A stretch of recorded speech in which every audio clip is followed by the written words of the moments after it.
Sanibonani wey'ngane zakwethu, ake nginibingelele phinde futhi nginamukele kwi-channel ehamba phambili ye-Radio Inkezo. Mina-ke ngifeza ukuthi uthi ungakhumalo bathi la sibona amagumede. Cishe uma ukuthi mhlawumbe usemusha iy'ngane zakwethu-ke ngizophinde ngicela wenze sure ukuthi uyasubscribe.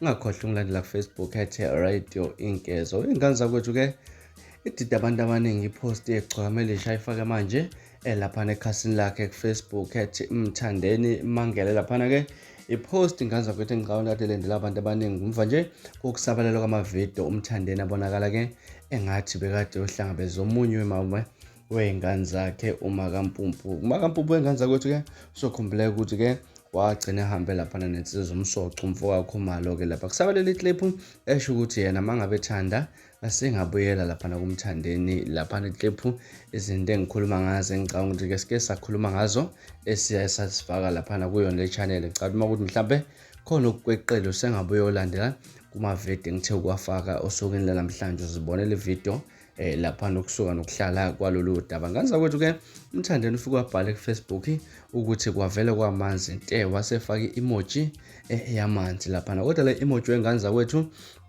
isetshenziswa kakhulu laphana-ke laphana kubantu nje basuke bazikhangela-ke laphana nje ngicabanga abantu bawazi lama-emoji ukuthi-ke ngokulimi lokukhetha laphana okanye ngokulimi lakama-social media achaza ukuthini-ke lama-emoji. Ngibona ama-comment wey'ngane zakwethu angenile ngikhuluma kuyimanje zisakhala soloku angenile laphana ama-comment kuyona ipost kaMthandeni umfoka Manqele. Abantu-ke beyamanisa nodaba oluthinta uMakampumpu nje khona baphawulile uthi ngingabuyela nje kuMthandeni mangithanda. Ngicabanga ukuthi lona-ke bekhuluma laphana mayelana ne-voice note kaMakampumpu esabalele enkundleni zokuxhumana. Omunye uthi amahloni kimi ngabatshela kodwa ukuthi umama wengane yenye indoda kalotsholwa nje ma ubaba wengane esaphila. Laphana omunye uthi yikho ngingamfuni uma wengane omunye umfana mangabe ubaba wayo esaphila ubhale kanjalo laphana. Komunye-ke uthi kunjalo wethini naye le walkie-ke wasezifakela isithombe sengane kade ihamba. Laphana omunye uthi I'll never break ngomama umntana enye indoda buka nje manje kumanzi te isinqa ekukhanyeni. Omunye ubhala ukuthi kwavele kwamanzi nte umpumpu uzolwanya amaduze ngiyalazi okanye ngiyalizwa le hit ye-song ezayo soon. Bafethu omunye usebenzisa ama-emoji yokuhleka ukuthi hleka kanjani le ndaba kodwa laphana kube nahlebe. Laphana omunye uthi lo musho wakho wavele wayihit wodwa nje eqhawe lakithi wasefaka i-emoji ezihlekelayo. Laphana omunye uvele wazifakela i-emoji yomuntu olungiza laphana ngemfanteva. Lo munye-ke uthi that is not the problem. The problem is the name George. It has so many letters for no reason.